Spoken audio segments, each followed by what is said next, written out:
Welcome to Book Nook. I'm your host, Alyssa Ciccarelli. Here's an interesting question for you to ponder. What would you do if the only way to save yourself from a nasty disease was to cross a scorched wasteland, avoiding cannibalistic humans and other dangers? Well, I'm here with some characters from the Scorch Trials by James Dashern.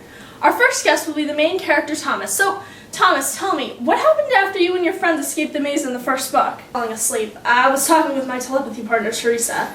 We had just been saved by a group of people from Wicked. Wicked?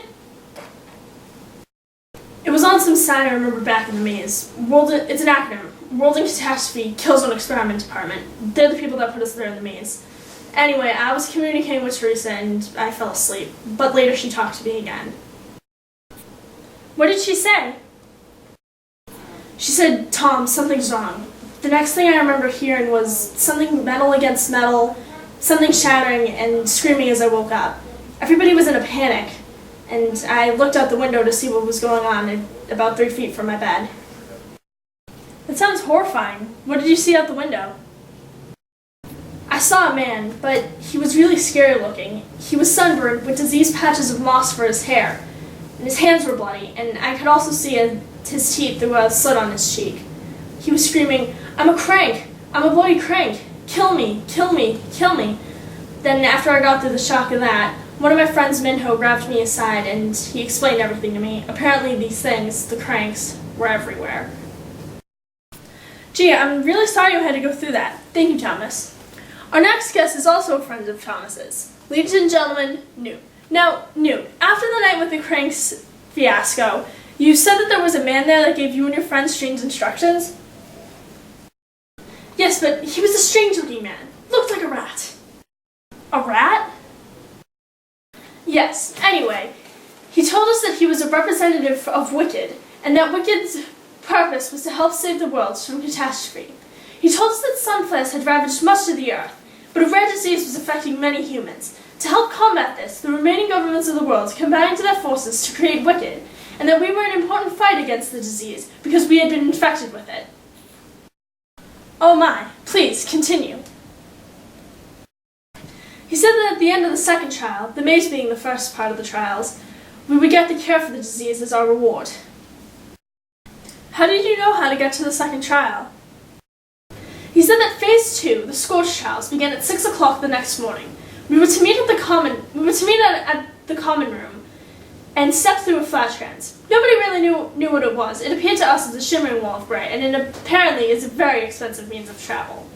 Anyway, we were to step through at 6 o'clock, and because it would close at 6:05, a few minutes after, anyone that remained after would be killed. Very interesting. If I may ask, what's that smudge on your neck? On the night of the crank fiasco, Thomas, myself, Minho, and a few others gathered in a dorm to talk about what to do next. That's when we all noticed that we had these weird tattoos on our necks. Such as? Mine said, "Property of Wicked, Group A, Subject A5, the glue." Minho said, "Property of Wicked, Group A, Subject A7, the leader." But Thomas's was the most chilling of all. What did his say? "Property of Wicked, Group A, Subject A2, to be killed by Group B." Oh my. Thank you for your time, Newt. Our next guest is the one and only Eris Jones. So, Eris, you were in a maze similar to Newt's and Thomas's, right?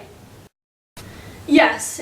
It was very similar, except instead of all boys and one girl, it was all girls and one boy, me. I was very similar to Teresa, and I even had my own telepathy partner, Rachel.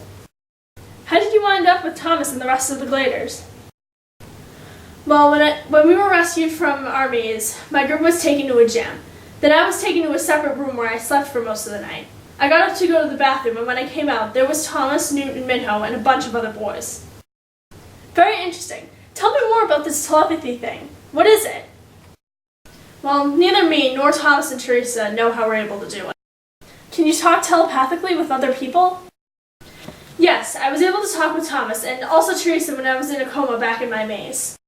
There's one question I can't help but ask. If Thomas and his friends are Group A, then does that make you and your friends Group B? Yes. Thank you, Eris. Our next guest is not from a maze, but a survivor in the Forgotten World. Brenda, can you tell our viewers what it was like in the city? Well, it pretty much stunk. I was part of a surviving group of people that were all slowly turning into cranks. Cranks? Yes, the disease, the flare as it's known, causes you to slowly lose your mind. And as the flare progresses, it gets more and more serious as you slowly progress from a human to a cannibal, unless you can get your hands on a cure.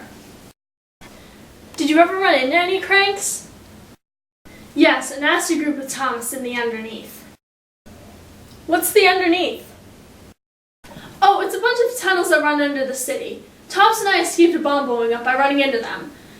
And we were fine until we saw a crank. And then 2. Then 3, and then 4 more. Sounds terrifying. If anything, I think Thomas was more afraid than I was. I go into the underneath all the time, and I usually see some cranks, so they're usually able to avoid. Thank you, Brenda. Well, that's all the time we have for today. Check out the Scorch Trials. I really recommend it for any dystopian fan. And also check out the rest of the Maze Runner series by James Datchern. Until next time, I'm Alyssa Ciccarelli, signing off.